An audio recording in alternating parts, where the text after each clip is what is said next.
एक बार की बात है। एक छोटे से गांव में एक पुराना मंदिर था जो एक विशाल पीपल के पेड़ के नीचे स्थित था। इस मंदिर में भगवान शिव की मूर्ति थी और यह मान्यता थी कि यहां मांगी गई हर सच्ची मनोकामना पूरी होती है। गांव के लोग यहां नियमित रूप से पूजा करने आते थे, खासकर जब उनके जीवन में कोई समस्या होती थी। इस मंदिर के पुजारी बाबा हरिदास अपने ज्ञान, साधना और धैर्य के लिए प्रसिद्ध थे। वे सुबह सुबह उठकर मंदिर की सफाई करते, भगवान की पूजा करते और फिर गांव वालों की समस्याओं का समाधान करते।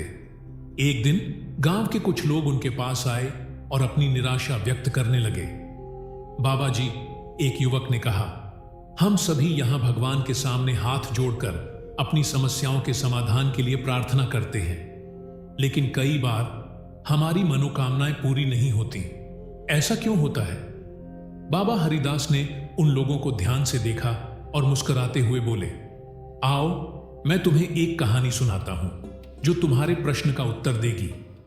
उन्होंने कहना शुरू किया। बहुत समय पहले एक गांव में एक किसान था जिसका नाम मोहन था।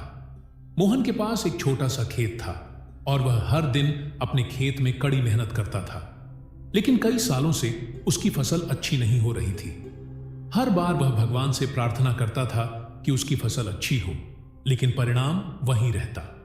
एक दिन जब वह अपनी खराब फसल देखकर निराश हो गया तो उसने मंदिर आकर मुझसे पूछा, बाबा जी, मैंने भगवान से सच्चे दिल से प्रार्थना की, फिर भी मेरी फसल क्यों खराब हो जाती है? बाबा हरिदास ने मुस्कुराते हुए कहा, मैंने मोहन से पूछा, जब तुम प्रार्थना करते हो क्या तुम्हारा मन पूरी तरह से शांत और विश्वास से भरा होता है? क्या तुम्हारे मन में कोई संदेह या डर तो नहीं होता?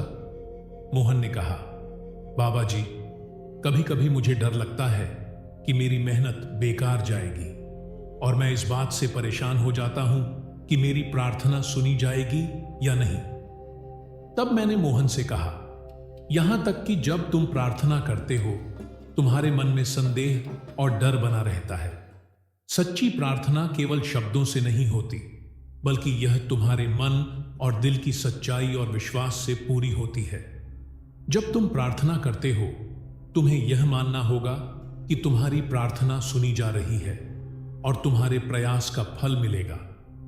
मोहन ने मेरी बात पर विचार किया और उसने ठान लिया कि वह बिना किसी डर और संदेह के पूरी निष्ठा और विश्वास के साथ प्रार्थना करेगा।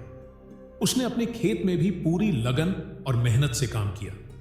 कुछ ही महीनों में उसकी फसल लहलहा उठी और वह बेहद खुश हुआ।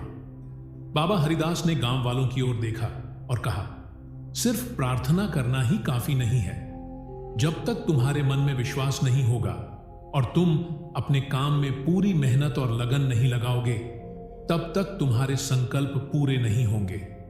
भगवान उन लोगों की मदद करते हैं जो खुद अपनी मदद करने के लिए तैयार होते हैं। गांव वाले समझ गए कि उनकी पूजा में कमी उनके अपने संदेह और डर की वजह से थी। उन्होंने बाबा हरिदास की बात को अपने जीवन में अपनाने का निर्णय लिया। अब वे केवल शब्दों के माध्यम से नहीं, बल्कि सच्चे दिल से प्रार्थना करने लगे और अपने कर्मों में पूरी निष्ठा दिखाने लगे। कुछ महीनों के बाद पूरे गांव में खुशहाली छा गई। लोगों के खेतों में फसलें लहलहा उठीं, व्यापार में तरक्की होने लगी और सभी के जीवन में एक नई ऊर्जा आ गई। हर कोई अब यह समझ चुका था कि सच्चे दिल से की गई प्रार्थना और कर्मों में लगाई गई मेहनत ही संकल्प को पूरा करती है। एक दिन वही युवक जो पहले पुजारी से सवाल करने आया था वापस आया और बोला, बाबा जी, आपने हमें जो शिक्षा दी उससे हमारा जीवन बदल गया है। अब हम जानते हैं कि कब हमारी पूजा में संकल्प पूरे होते हैं। यह तभी होता है जब हम अपने दिल से विश्वास करते हैं और अपनी मेहनत से पीछे नहीं हटते। बाबा हरिदास मुस्कुराए और बोले, यही जीवन का सत्य है। जब तुम अपने दिल की सच्चाई को पहचान लेते हो और अपने कर्मों में सच्चाई और लगन रखते हो, तो भगवान भी तुम्हारी मदद करने के लिए तैयार रहते हैं।